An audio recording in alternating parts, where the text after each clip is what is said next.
number of cuts for federal workers. Are you worried? We were talking about 15,000 federal workers and counting. Are you not worried about the idea that this kind of bargain will hurt Marylanders more in a way that can't be undone? This is exactly why we're fighting to reopen the government as we speak. As I said before I came out here the first time, Republican senators voted against our proposal to keep the government open without giving Donald Trump a blank check. And our colleagues have all talked about how the fact that for the last 9 months, Donald Trump has taken a chainsaw to the federal government and federal employees and important federal services for the American people. Chainsaw is not my metaphor. That was Elon Musk's metaphor. It was a real chainsaw. So, of course, we are very focused on the impact on federal employees and on federal contractors and on the important services that they provide for the American people who are going to be losing out the most at the end of the day.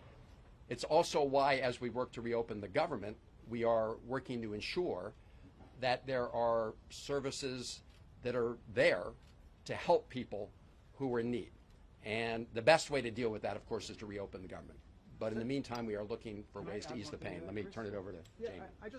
I want to say, I've got more than 50,000 federal workers in my district, in Maryland's beautiful 8th Congressional District.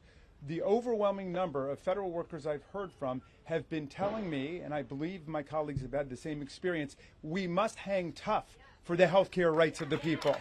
And I'm hearing that from federal workers across the government.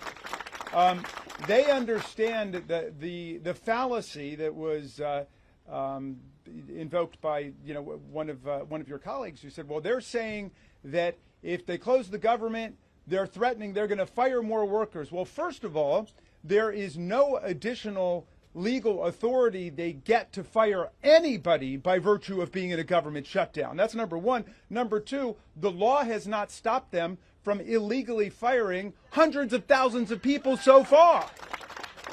They've been doing it from the beginning.